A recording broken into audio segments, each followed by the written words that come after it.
Bismillah. Karena itu dalam kalimat Bismillah disusulkan kalimat Rahman dan Rahim. Bismillahirrahmanirrahim. Dan telah kita bahas di awal jumpa kita, ba dalam kalimat Bismillah itu bisa bermakna musahabah, bisa bermakna ilsaq, bisa bermakna ghayah. Musahabah sesuatu yang dekat, ilsaq sesuatu yang lekat, ghayah menunjuk pada satu tujuan. Jadi ba di situ kalau disambungkan dengan kalimat Allah Bismillah, maka seakan-akan memberikan pesan kepada kita, jadikan semua tujuan kita dalam beraktivitas lakukan karena Allah. Dan saat mengerjakan itu, rasakan kita diawasi oleh Allah sangat lekat. Kalau konsep ini kita praktekkan seperti sederhana, tapi dalam maknanya dipraktekkan saja kalimat Bismillah dalam kehidupan, maka rahmat Allah dalam kehidupan dunia akan diturunkan, dan Rahim sifat Allah di akhirat akan diberikan saat kita kembali kepadanya. Karena itulah setiap kebaikan, aktivitas yang diawali dengan kalimat Bismillah, maka seketika dituliskan rahmat Allah berupa modal pahala yang akan kita bawa pulang saat kembali kepada Allah. Itu yang dimaksud kalimat Nabi, kullu amrin dzibalin la yubda'u fihi bi bismillahirrahmanirrahim fahuwa abtar. Setiap perbuatan baik yang tidak disertakan kalimat bismillahirrahmanirrahim atau disingkat dengan bismillah, maka abtar, terputus. Apa yang terputus? Sifat rahmat akhiratnya. Kalau dunianya mungkin dapat, karena Rahman itu sifatnya luas. Rahman sifatnya luas. Artinya sifat Rahman Allah bisa diberikan kepada baik yang beriman ataupun yang belum beriman, sepanjang dia berikhtiar. Cuma yang membedakan dua nanti, satu keberkahan, apakah berkah atau tidak pekerjaan itu, yang kedua pahala. Kalau tidak disertakan dengan bismillah, keberkahannya tak ada. Misal, yang minum itu kan bukan hanya orang Islam, non muslim pun minum, dan fungsi minum itu menghilangkan haus. Jadi kalaupun dia bukan beriman, bukan muslim, dia minum, hausnya hilang. Jadi syarat untuk hilang haus itu bukan masuk Islam. Ya, non muslim pun kalau minum, hausnya hilang. Ya, cuma konsep kita memiliki konsep keberkahan namanya. Apakah yang diminum ini berkah atau tidak? Walaupun Anda muslim, Anda minum tak pakai bismillah, hausnya hilang juga. Anda muslim, tidak pakai bismillah, minum, haus hilang. Cuma keberkahan tidak didapatkan. Apa itu berkah? Ziyadatul khair, nilai kebaikan yang bertambah, yang melekat pada objek yang kita konsumsi atau pekerjaan yang kita lakukan. Nah, ini minuman misalnya, Anda akan minum, Anda sebutkan bismillah sebelum minum, ini objeknya. Fungsinya menghilangkan haus. Setelah haus hilang, apa manfaat air itu di dalam tubuh kita? Berkahnya apa? Nilai kebaikannya apa? Maka orang yang mendapatkan keberkahan dari minuman itu, maka air ini akan hadir dalam tubuh kita, memberikan energi untuk mengerjakan hal-hal yang baik yang Allah ridhai. Maka walaupun minumnya sedikit tapi berkahnya banyak, mungkin dengan berkah itu, Allahu Akbar, tenaga cukup untuk membaca Al-Quran, tenaga cukup untuk tahajud. Bahkan ada orang nggak makan, nggak minum, dari fajar sampai maghrib, cuman minum air teh, satu teguk, bismillah, kenyang. Habis sholat makan gitu. Ya, tapi kenyang. Padahal sebelum buka itu dia sudah kumpulkan jus alpukat, buah naga, kolak gitu kan, macam-macam. Itu pelakunya banyak gitu. Ya, tapi dengan kalimat bismillah dia minum itu teh manis. Begitu diminum bisa hilang hausnya dan kenikmatan terasakan. Tapi bedanya apakah haus sekedar hilang atau memberikan tenaga? Kalau tenaga muncul dari situ, bisa tarawih nikmat, bisa maghrib enak, bisa tilawah Quran, itulah berkah namanya. Maka keberkahan diberikan saat di dunia, dan di akhirat pahala dituliskan. Begitu dituliskan, pulang ke akhirat sudah punya bekal. Itulah yang dimaksud bismillah, bersanding dengan Rahman dan Rahim, keberkahan lahir di dalamnya. Maka para pemburu berkah itu beda dengan pemburu materi, itu lain. Kalau pemburu materi, itu yang dilihat kuantitas. Berapa banyak yang bisa dikoleksi, berapa banyak yang bisa didapatkan. Hati-hati kalau dalam kehidupan masih memburu kuantitas, artinya keberkahan belum maksimal ada di situ. Ya, kendaraan pengen banyak, pakaian pengen banyak, makanan pengen banyak, uang pengen banyak. Tanyakan, buat tanda tanya besar, buat apa? Buat apa? Di dompet Anda itu, ya sebelum dimasukkan uang, bikin tanda tanya dulu, buat apa? Jadi Anda paham, Anda mengumpulkan itu untuk apa? Hanya untuk dikumpul-kumpul terus dilihat, tidur, meninggal juga. Coba lihat, dipakai enggak? Ya cuman buat dilihat, itu nggak ada kerjaan. Binatang saja, dia cari makan buat dimakan. Kalau dia nggak butuh makan, dia nggak nyari, Pak. Itu binatang loh. Silahkan kalau nggak percaya. Dia karena nggak butuh pakaian, dia nggak nyari pakaian. Karena itu sampai sekarang nggak ada binatang minat berpakaian. Kalau dia butuh, dia makan. Dia haus, dia minum.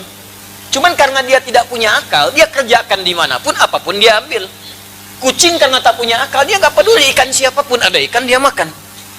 Ya, demikian ayam, karena tak punya akal sudah makan, terproses di perutnya, keluar kotoran. Karena nggak punya akal, dia nggak peduli. Ibu baru selesai ngepel lantai, ayam lewat, pengen buang kotoran, dibuang di situ. Walaupun lihat ibu, sambil dilihat kadang-kadang dibuang. Ya. Dan ibu nggak usah marah sama hewan, dasar ayam, memang begitu. Ya, karena nggak punya akal. Tapi yang tidak punya akal pun masih mengerti kebutuhan dia dapatkan, bukan keinginan dia kumpulkan. Itu poinnya. Jadi saya ingin katakan, hewan saja yang punya akal tahu bagaimana cara membentuk kehidupannya supaya terarah dalam hidup. Maka bagaimana dengan kita yang Allah anugerahkan akal dalam kehidupan? Saya sampaikan ini supaya nggak capek hidupnya. Sekarang banyak orang kelihatan lelah gitu, penat ngumpulkan sesuatu, cuman dinikmati tidak.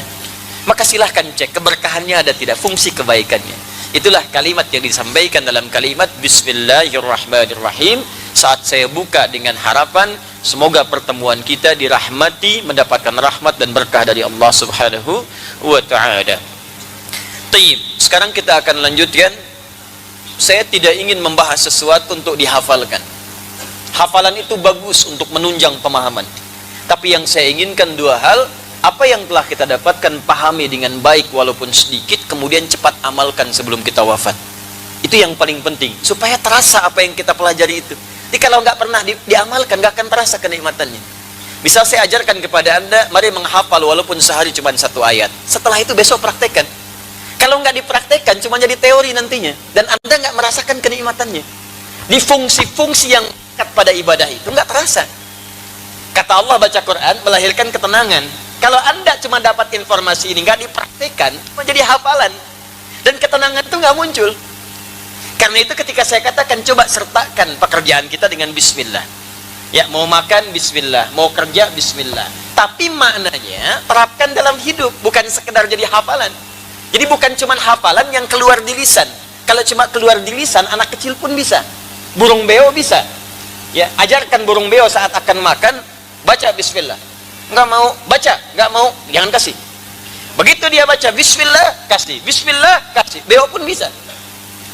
Tapi apakah ketika makan dia merasa diawasi oleh Allah? Belum tentu. Ya, karena itu saat Anda bekerja, kalau Anda ucapkan bismillah, maka mustahil tangan Anda menyentuh yang haram, karena Anda merasa diawasi oleh Allah Subhanahu wa ta'ala. Kalau Anda mengatakan bismillah, Anda mustahil akan bergibah, karena Anda merasa dilihat oleh Allah Subhanahu wa ta'ala. Kalau Anda katakan bismillah, Anda mustahil akan korupsi. Anda merasa diawasi oleh Allah Subhanahu wa ta'ala.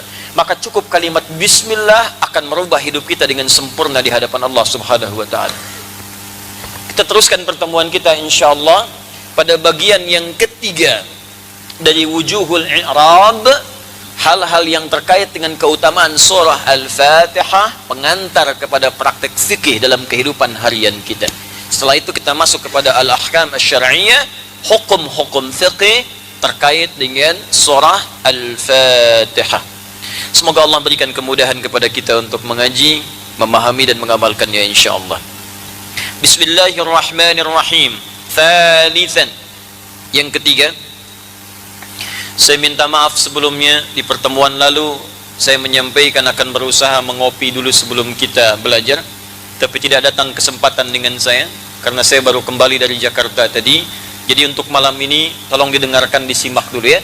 Insyaallah di pertemuan selanjutnya, atau saya berikan gambaran kepada Anda, googling saja, tuliskan judul bukunya Tafsir Ayat Ahkam As-Sabuni, Imam As-Sabuni.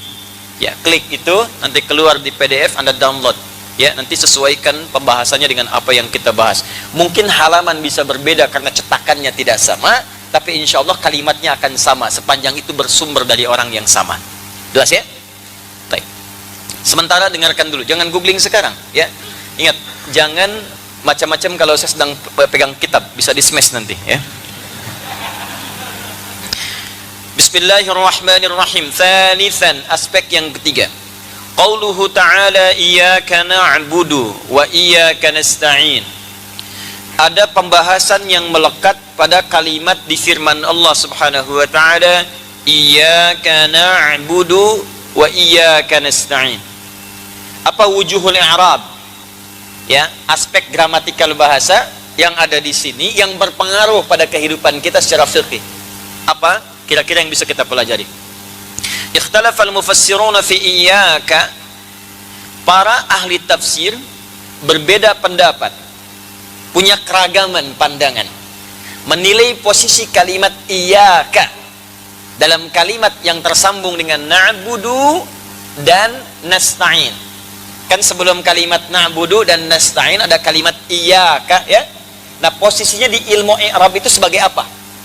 Ya, nanti di i'rab itu Bapak Ibu sekalian, misal ada fi'ilkah kata kerja, ada fa'ilkah, ada maf'ulkah, ada halkah, gitu kan? Ya, paham? Tidak. Baik ya, nanti kita praktekkan baru mengerti insyaallah. Ya, nanti itu di pelajaran bahasa Arab, ya, itu di kaidah. Posisinya apa ini? Dan kalau sudah tahu posisinya, kita bisa paham maknanya apa. Kalau sudah mengerti maknanya, kita akan paham bagaimana cara mengamalkannya. Karena Al-Quran itu diturunkan dengan bahasa Arab, maka kaidah yang digunakan kaidah bahasa Arab. Jadi jangan sampai memahami Al-Quran pakai kaidah bahasa Indonesia, tidak akan nyambung. Ya, tidak akan nyambung. Karena itu pakai kaidah bahasa Arabnya. Di kaidah bahasa Arab ada ilmu namanya ilmu nahwu. Di cabang ilmu nahwu ada namanya i'rab, untuk mengetahui perubahan kata dan penempatannya. Kalau posisi ada di depan, maksudnya ini. Kalau di belakang, maksudnya ini. Kalau harakatnya fathah, maksudnya ini. Kalau dia dhammah, maknanya seperti ini. Kalau sudah paham maknanya, maka ada petunjuk begini cara mengamalkannya. Itu akan terasa kenikmatannya. Rasakan bedanya, bedakan rasanya, dan pasti akan terasa bedanya. Ya, kita lihat. Ikhtalafal mufassiruna fi iyyaka. Para pakar tafsir memiliki keragaman pendapat tentang posisi iyyaka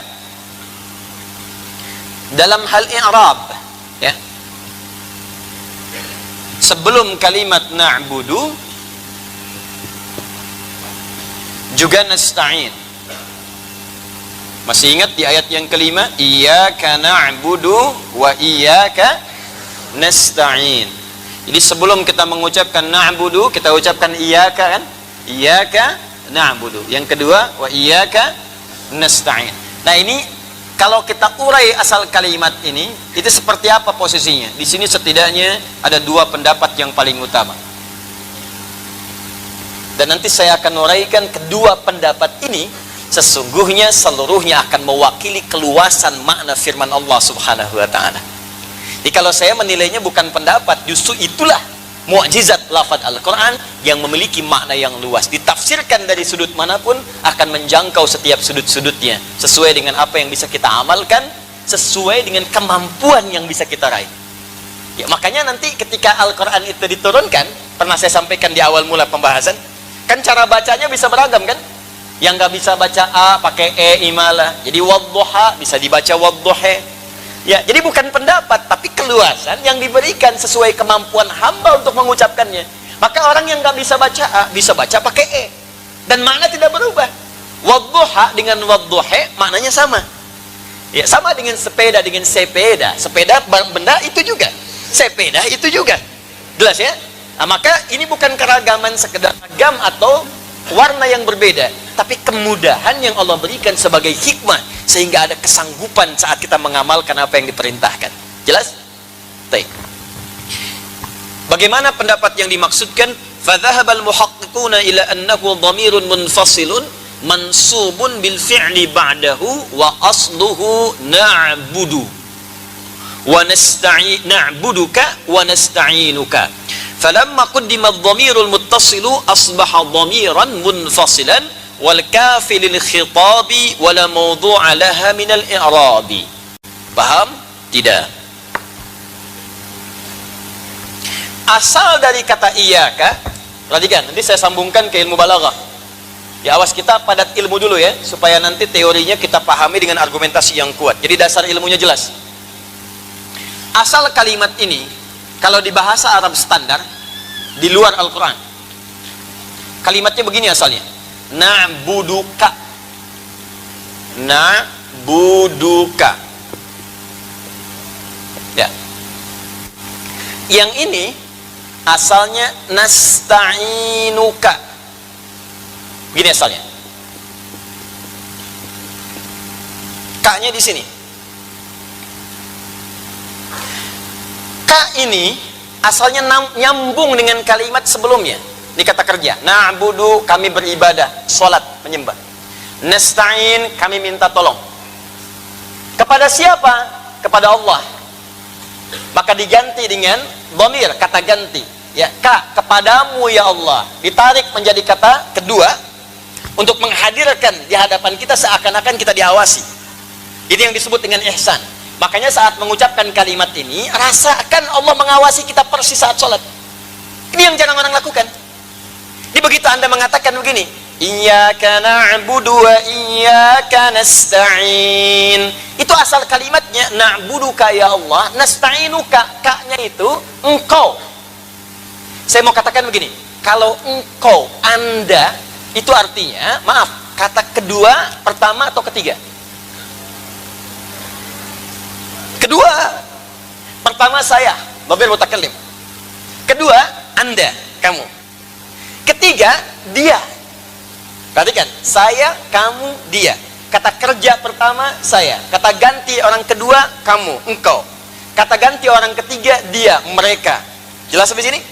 Baik, kalau saya sebutkan, fokus ini. Dia, mereka, orangnya ada di sini nggak? Tidak. Kita tunjuk pada yang jauh kan? Dia nggak ada di sini. Kalau kita hadirkan dia kedekat kita di sini, maka saya katakan orangnya ada di depan Anda, kamu. Jelas sampai sini? Baik. Sekarang begini, kalau kita sedang membicarakan sesuatu, lebih terasa mana? Orangnya ada atau nggak ada di hadapan kita? Dia itu orangnya baik banget. Dia masih nggak ada. Tapi saat ada di hadapan, gestur bisa berubah. Anda, Masya Allah, mudah-mudahan Allah muliakan, Allah berikan Anda kelemahan, oh kebaikan-kebaikan, kemuliaan. Ada di hadapan, jadi banyak. Dan apa yang kita ucapkan pun, karena orangnya ada di hadapan kita, kita merasa terawasi dengan itu, sehingga tak mungkin mengeluarkan kalimat-kalimat yang menyakiti. Tak mungkin kita keluarkan kalimat-kalimat yang tidak bagus, karena orangnya ada. Jelas? Nah sekarang, ketika diganti menjadi ka, iyyaka na'buduka, nasta'inuka. Kenapa kata gantinya dijadikan ka? Untuk memberikan pesan kepada kita, saksikan dan rasakan saat kita membaca itu dalam sholat, kita itu di hadapan Allah, melihat kita. Walaupun kita tak melihatnya. Itu yang dimaksud di hadis Muslim nomor hadis ke-8 dengan sikap ihsan. Anta'budallaha, dari kalimat na'budu. Anta'budallaha ka'annaka tara fa illam takun tarahu fa innahu yara. Kalau Anda sedang ibadah, rasakan Anda itu sedang diawasi oleh Allah. Anda berhadapan dengan Allah, walaupun tak mampu Anda menatapnya, rasakan ditatap oleh Allah. Jadi kalau Anda sholat merasa di hadapan Allah dan merasakan sedang diawasi, demi Allah saya katakan, kualitas sholat kita akan beda dengan kualitas biasa-biasa. Sekarang kenapa banyak orang tidak khusyuk dalam sholat? Karena merasa Allahnya jauh. Karena nggak merasa dilihat Allah. Merasanya dikejar-kejar proyek. Merasanya itu seakan imamnya bacaannya panjang, kapan selesai. Ya. Merasa aman atau enggak mobil saat diparkir, motor saat disimpan, lewat makanan belum sempat beli, rasa lapar yang tertahan. Itu yang terasakan, sehingga kehadiran ayat yang tadi dimaksudkan nggak nampak di hadapan kita. Nah ini asal kalimat dari kata iyyaka ini na'buduka. Ka-nya ini berbentuk objek yang diibadahi. Nah ini kalimat ini, kalau kafnya dipindah, yang tadinya menyatu disebut muttasil. Pernah dengar mad wajib muttasil? Pernah dengar? Muttasil artinya menyatu. Ini menyatu.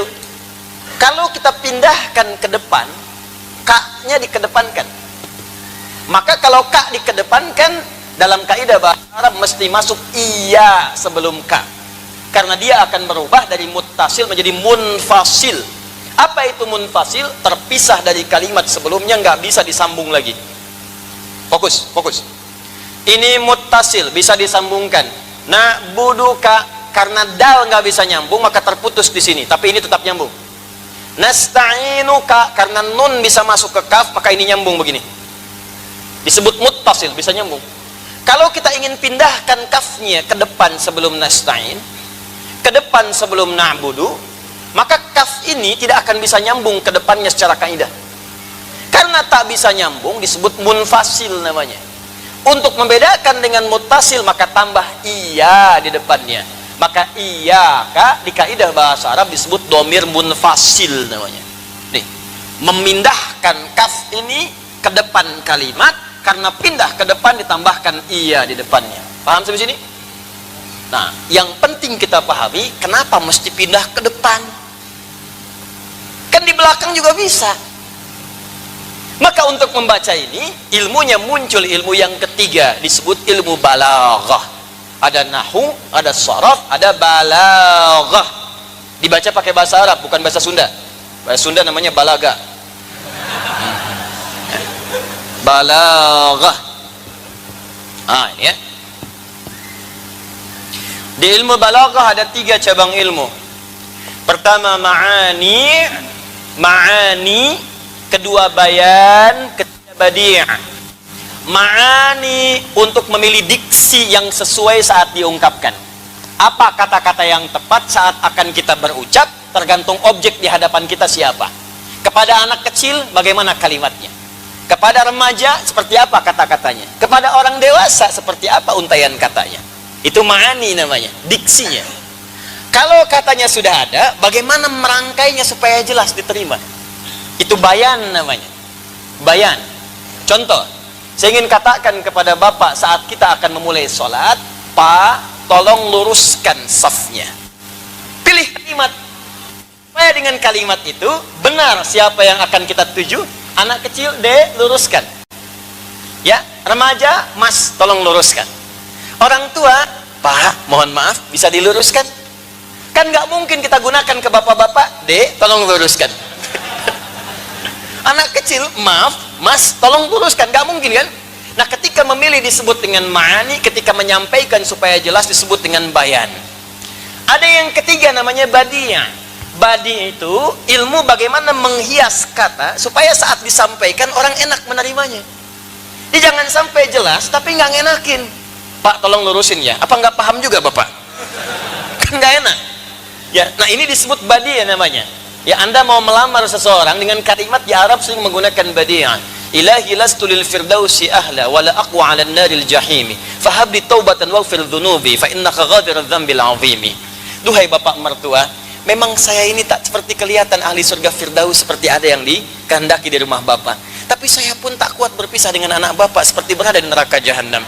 Saya tahu saya banyak punya kekurangan, tapi saya pun paham bapak bisa memaafkan kekurangan saya. Catat tuh. Ya. Nah, itu badi ya namanya. Ya. Mama cantik deh kayak rembulan. Itu masih bayan. Bulan pun kalah oleh aura pesona mama. Itu baru disebut dengan badi. Jelas ya? Papa malam ini mau kemana? Ke hatimu, badi. Jelas? Nah ini, praktek ini, kalau Anda temukan di Al-Quran itu banyak. Ini menggunakan balaghah. Ketika kaf pindah ke depan dan berubah menjadi iyaka, di ilmu balaghah disebut dengan taqdim wa ta'khir. Taqdim wa ta'khir. Taqdim mengawalkan sesuatu, ta'khir mengakhirkan sesuatu.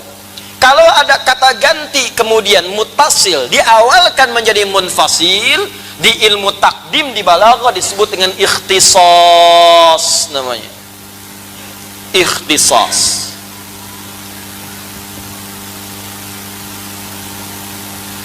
Apa itu ikhtisas?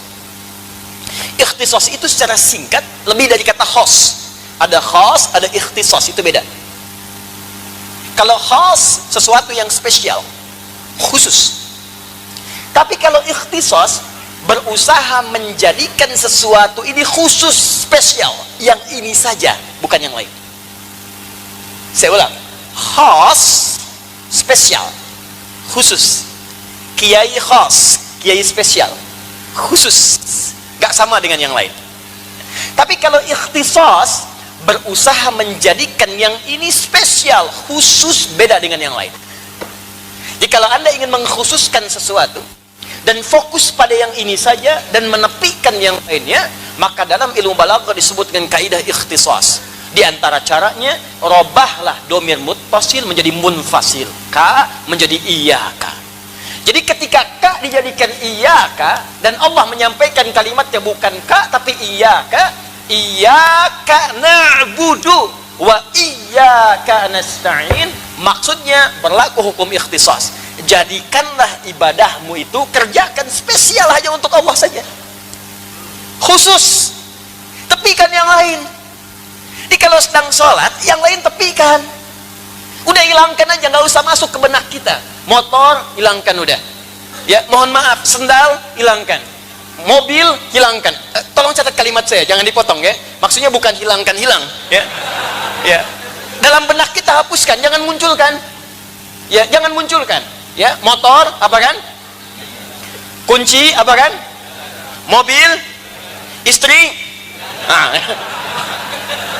Maksudnya jangan muncul di benak kita. Udah, habiskan, habiskan, habiskan. Iyyaka ikhtisas. Jadikan semua apa yang akan kita ucapkan, kita fikirkan dan kita lakukan semua lillah saja. Hanya Allah yang spesial dalam salat kita, yang lain tidak. Demikian saat nasta'in. Nasta'in itu dipakai bukan cuma dalam salat, di luar salat pun kita pakai kaidah itu ikhtisas. Jadi kalau sedang bermohon, hilangkan yang lain. Makanya kalau mau minta, minta sama Allah. Jangan datang ke batu, minta. Datang ke keris, minta. Ya, datang ke laut, minta. Jadi kalau mau minta, kaidahnya dipakai ikhtisas. Ini kan aneh, Anda sholat tiap hari, baca ini 17 kali, tapi kok nggak dipakai-pakai? Anda katakan wa iyyaka nasta'in, tapi datang ke batu minta. Datang ke pohon minta. Datang ke keris minta. Ya, nasta'innya mana? Makanya banyak orang yang mengerjakan seperti itu, berkahnya nggak ada, hilang. Karena yang terlibat di situ bukan rahmat Allah Subhanahu wa Ta'ala. Itu maksudnya. Jadi berlaku kaidah ini bukan sekedar diucapkan di lisan, tapi disebutkan pendapat yang pertama, dia disebut dengan domir munfasil dengan kaidah ikhtisas. Maksudnya saat Anda mengucapkan kalimat itu, jadikan dan usahakan alif dan ta-nya berfungsi sebagai menunjuk usaha dengan sungguh-sungguh. Jadi ada ikhtiar di sini. Nih, dari kata khas dimasukkan alif dan ta menjadi ikhtisas. Fungsi alif plus ta. Ini di ilmu sharaf, di ilmu sharaf. Jadi begini misalnya ya. Ada fataha, kan? Kalau pakai i dengan ta jadi iftitah, iftataha. Kalau pakai alif sin dengan ta jadi istaftaha. Kalau pakai alif saja di fataha. Kalau pakai tak saja bisa jadi tafataha. Itu maknanya bisa beda. Nah, kalau Anda menemukan alif dengan ta di antara maknanya dari sekian beragam makna, artinya menunjuk pada usaha yang sungguh-sungguh atau jadi berusahalah kalau sedang sholat, semua serahkan karena Allah. Yang spesial cuma Allah, yang khas hanya Allah, yang lain tidak. Jelas. Dan kalau sedang meminta, tepikan yang lain, mohonlah kepada Allah dengan keikhlasan dan kesungguhan. Dan rahasia di ayat ini, kalau Anda meminta dengan benar, menjadikan Allah sebagai satu tujuan saja, satu tujuan, satu harapan, disebut dengan as-somad namanya. Makanya kita ucapkan qul huwallahu Allahus, ya, as-somad itu artinya satu harapan yang menepikan yang lainnya. Cuman ini aja ketergantungan kita, sesuatu yang bergantung kepadanya dan tidak pada yang lainnya, satu itu saja, as-somad namanya. Karena itu ketika kita memohon hanya kepada siapa? Allah. Ketika kita ibadah hanya kepada siapa? Nah, sekarang bagian terakhir, saya belum masuk pada yang keduanya. Ketika kalimat ini dipersatukan dengan waw, masih ingat? Iyyaka na'budu wa iya. Ya. Di sebelum nasta'in ada na'budu. Antara na'budu dengan nasta'in diselingi huruf waw. Wawunya disebut dengan waw ataf, fungsinya ma'iyah. Ataf menyandingkan sesuatu, ma'iyah menjadikan keduanya bersama, bergandeng bersamaan. Artinya apa? Kalau ada hukum disatukan dengan huruf waw, artinya secara singkat keduanya akan saling terkait dan berkelindan, terikat satu dengan yang lainnya. Jadi semakin tinggi na'budunya, semakin cepat dijawab ketika Anda nasta'in kepada Allah. Semakin mengkhususkan semua ibadah kepada Allah, maka semakin cepat jawaban diberikan ketika Anda meminta kepada Allah. Tapi sebaliknya, kalau Anda campur adukan ibadahnya, katanya mengatakan iyyaka na'budu, tapi juga mengatakan yang lain benar, datang ke tempat yang lain, ikut-ikutan juga, bikin paham yang menjauhkan dari Allah, maka mustahil nasta'in akan diberikan keberkahan ketika itu dijawab oleh Allah Subhanahu wa ta'ala. Makanya tolong dicek kalau ada doa yang belum cepat terjawab, barangkali masalahnya di na'budunya belum maksimal. Coba tahajudnya dilihat, baca Qur'annya dilihat, puasanya dilihat.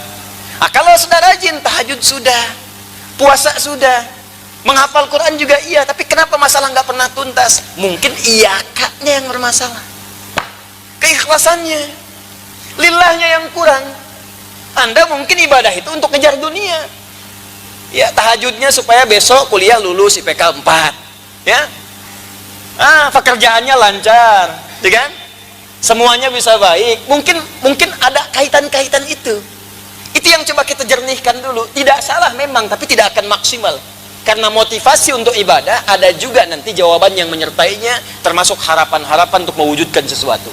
Tapi ingat, kalau Anda tujukan semua karena Allah, maka Allah pemilik semua jawaban dari harapan kita. Jadi kalau tujuan Anda hanya untuk lulus ujian, maka Allah kabulkan saat Anda berdoa tahajud, ya lulus ujian. Tapi kalau semua tahajud Anda kerjakan karena Allah, bukan cuma ujian yang Allah akan luluskan, tapi semua kebutuhan dunia Anda sampai kembali kepada Allah, Allah akan mudahkan. Jelas?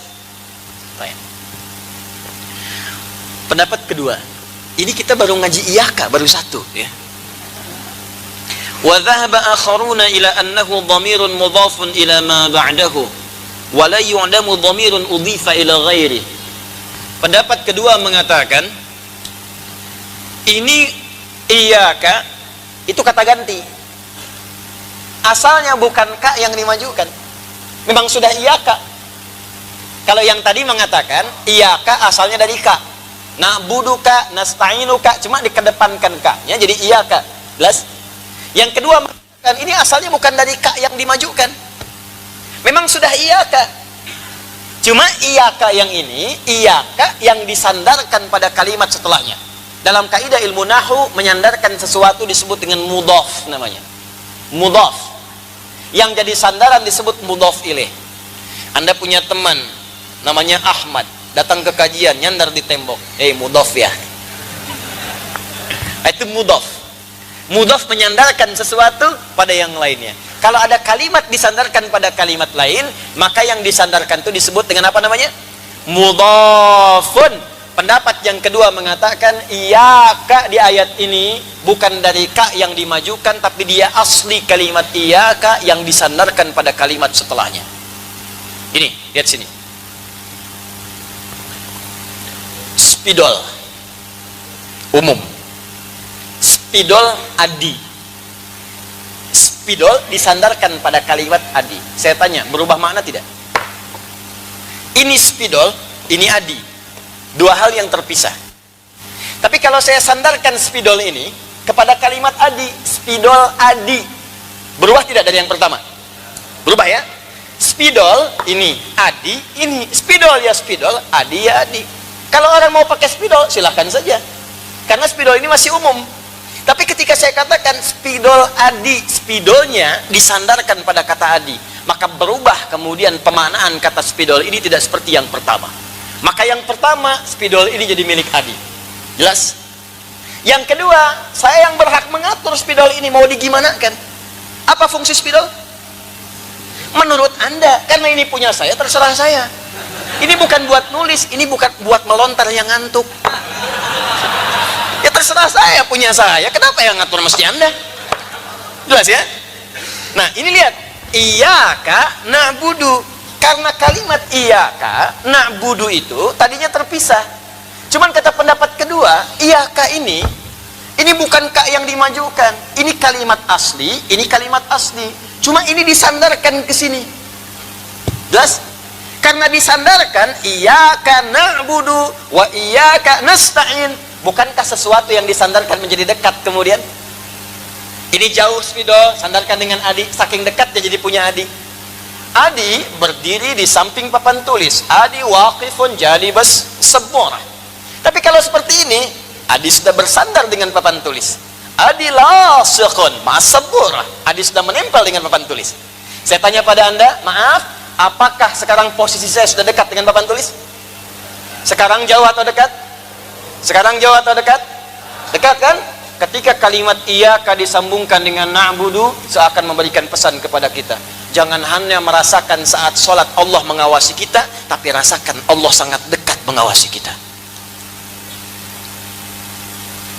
Ini ketika Anda membaca kalimat-kalimat, dipersaksikan oleh Allah, dan Allah mendengar itu, dekat dengan kita.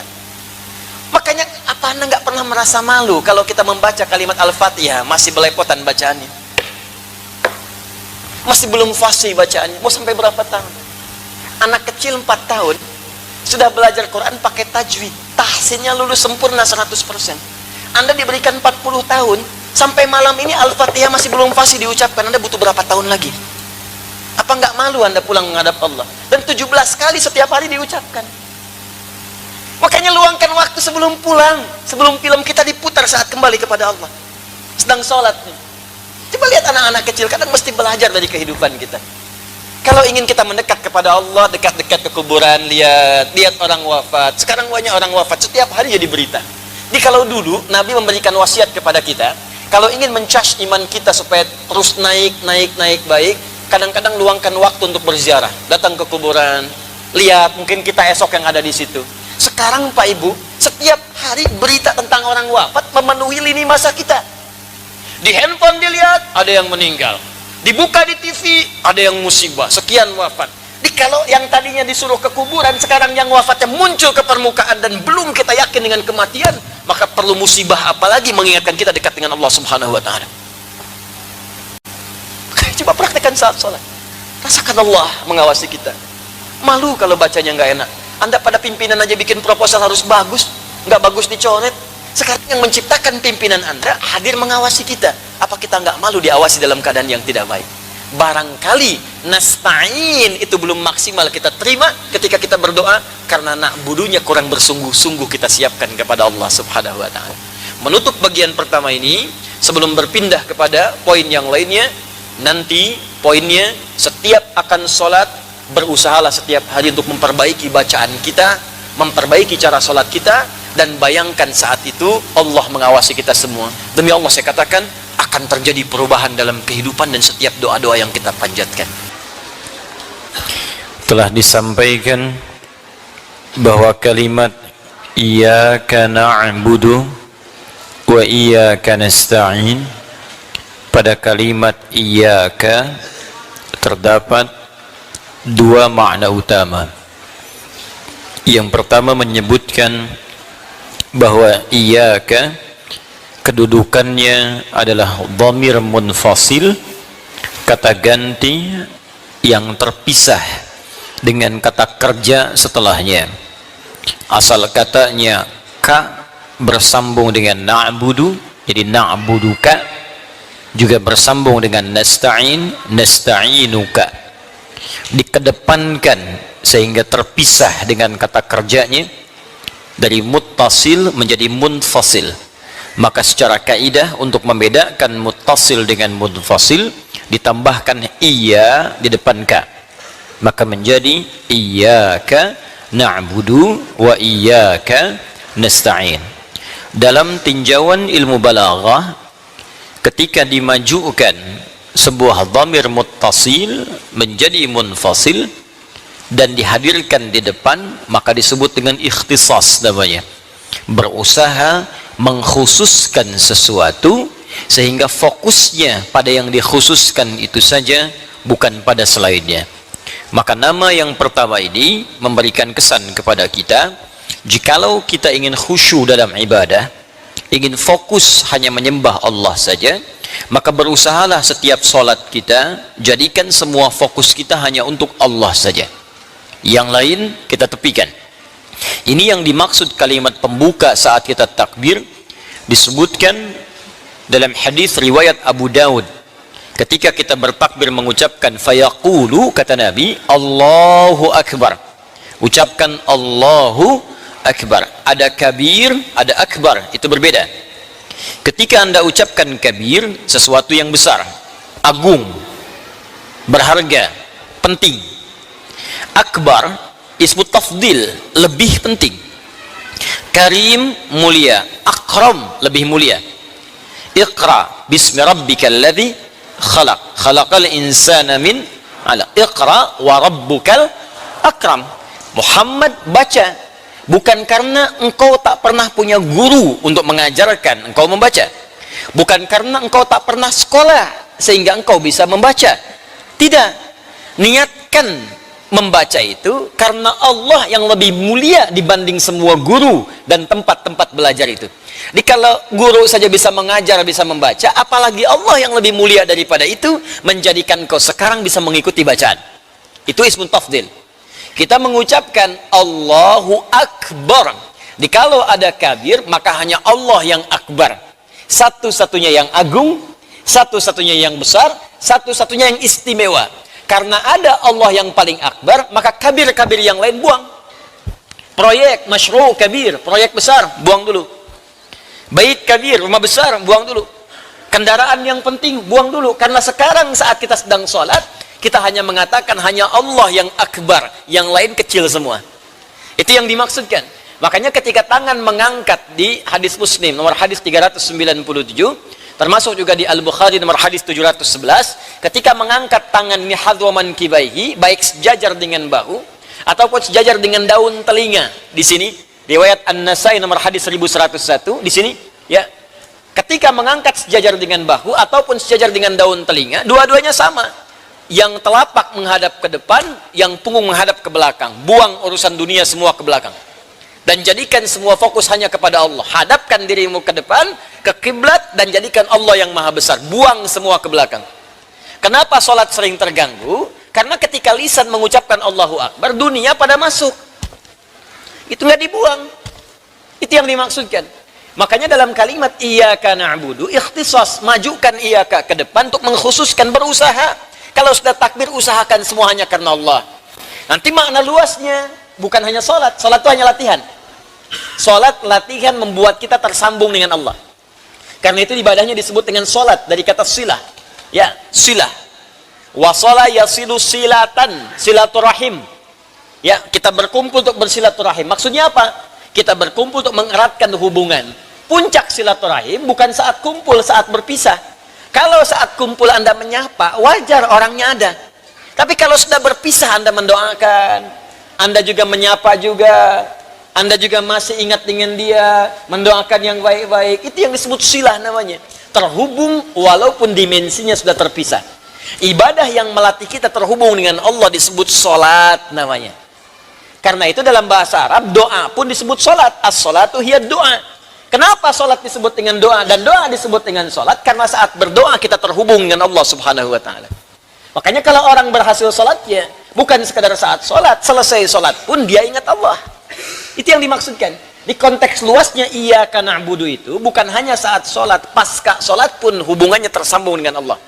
Karena itu ketika Anda buka Quran surah keempat An-Nisa, ayat 103, agak sedikit ke atas sebelah kanan di mushaf. Itu kalimat Allah langsung jelas. Orang yang berhasil sholatnya, selesai sholat dia langsung ingat kepada Allah. فَإِذَا قَضَيْتُمُ الصَّلَاةَ فَاذْكُرُوا اللَّهَ قِيَامًا وَقُعُودًا وَعَلَى جُنُوبِكُمْ. Maka jika sholat telah tuntas Anda kerjakan, orang yang berhasil sholatnya itu, maka dia akan segera, fa-nya itu langsung, tanpa jeda. Harfu atfin rabitin baina syai'aini bila hudud. Huruf yang menyambungkan dua peristiwa tanpa jeda. Peristiwa pertama sholat selesai, peristiwa kedua pasca sholat. Antara sholat selesai dengan setelah sholat, cepat tanpa jeda dia ingat dengan Allah. Qiyaman, jalan. Makanya orang jalan ingat Allah keluar masjid, nggak akan tertukar sendal. Nggak ada tertukar sendal. Karena tahu saat akan dipakai, ingat Allah. Mustahil kalau ingat Allah bisa tertukar. Mustahil. Di pekerjaan itu nggak akan menyentuh yang haram karena ingat Allah. Wa qu'udan saat duduk, Duduk, megang komputer, megang buku, nulis, mustahil mengerjakan yang haram. Wa ala junubikum, saat tidur pun ingat Allah. Maka kalau tidur ingat Allah, mustahil tidur dengan pasangan orang lain. Ini suami di samping tidur sama pasangan orang gitu. Ada sesuatu yang salah. Itu mustahil. Jadi semua dari kepala sampai kaki itu semua terjaga. Jadi kalau orang sudah nekat berbuat maksiat terang-terangan, maka ada yang sangat fatal yang harus diperbaiki. Hati-hati, hati-hati. Dulu orang mabuk sembunyi-sembunyi, sekarang orang bangga mabuk di depan orang. Dulu orang zina sembunyi-sembunyi, sekarang orang selingkuh bangga diberitakan. Awas, ini ada sesuatu yang bahaya ini. Ada sesuatu yang bahaya dan jangan kita menjadi bagian dari peristiwa itu. Ya, mesti contoh yang baik-baik yang bisa kita terapkan dalam kehidupan. Ya, kembalikan kepada pembahasan kita tadi. Jadi iyyaka na'budu bagian pertama melatih kita supaya tetap tersambung dengan Allah dalam setiap aktivitas yang kita kerjakan, jadikan semua karena Allah.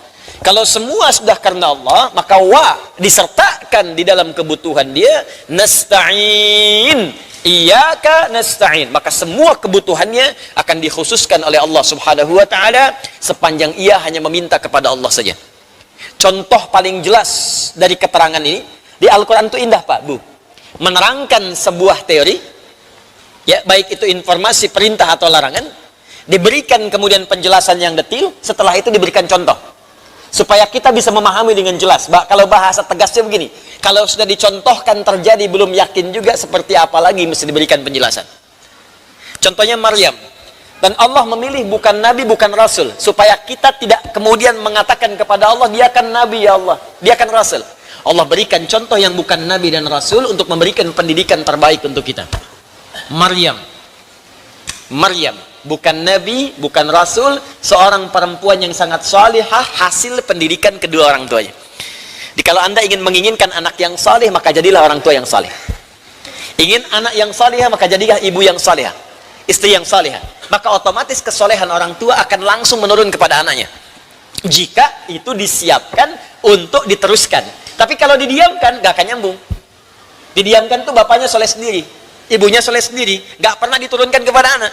Imran bukan nabi, Hannah pun bukan nabi, keduanya bukan rasul. Dipilih oleh Allah untuk memberi contoh kepada kita, sampai disebutkan dalam surahnya langsung dengan namanya surah Ali Imran. Al, keturunan ke bawah tanpa jeda, itu al. Ahlun anggotanya, ailah persatuannya. Dia ada ailah, ada ahlun, ada usrah, ya, ada alun, itu beda. Usratun, kenapa disebut usrah? Karena mengandung sirrun di keluarga. Sir, kalau sudah berkeluarga, ada banyak rahasia di dalam yang tidak boleh sembarangan dibuka keluar. Nanti itu pembahasan lanjutan di fikih munakahat. Alun, kenapa disebut alun? Karena semua keluarga ini ke bawah, itu soleh semua, Pak, Bu. Ali Imran dengan Hannah menikah, melahirkan Maryam solih solihah. Maryam melahirkan Isa nabi dan rasul. Semua keturunan baik itu. Nah, Imran dengan Hannah mendidik anaknya Maryam supaya memaksimalkan na'budu ini dengan konsep iyyaka. Bahkan saking ingin mengkhususkan anaknya dekat dengan Allah, dibikinkan mihrab supaya anak itu bisa ibadah di dalamnya. Bapak Ibu bisa contohkan nanti di rumah untuk anak-anak nih, ya, disiapkan. Ini untuk sholat dia, baca Quran dia, bedakan dengan tempat biasa. Mulai bisa dilatih itu, ya. Kalau anak masih mulai bermain, nggak apa-apa, namanya bermain, mungkin dia di tempat bermain baca, ini kan? Maaf, bisa jadi di ruang tamu, di kamar, itu nggak ada masalah. Tapi kalau nalarnya sudah mulai matang, tempatkan di tempat khusus. Karena kalau anak sudah mulai matang, pikirannya mulai bercabang, sudah bertanya, sudah mengkaji, maka dekatkan dengan tempat yang khusus supaya fokusnya bisa terhubung dengan Allah secara sempurna. Maka dibuatkan mihrab oleh bapak ibunya untuk fokus beribadah kepada Allah. Ini teori iyyaka tadi. Khusus berusaha. Apa yang terjadi? Di situ didekatkan dengan Allah, diberikan mihrab, dibimbing pamannya Zakaria supaya tidak salah. Awas ya, hati-hati. Jangan sampai ada yang ibadah nggak punya pembimbing. Nanti besok-besok sholat maghrib 4 rakaat nih. Ya. Baik, lihat sini. Apa yang terjadi? Sekarang lihat baik-baik. Ketika na'budu maksimal, maka nasta'in tanpa diminta pun dia datang. Ketika na'budu maksimal, maka nasta'in tanpa diminta pun datang. Quran surah ketiga ayat 37.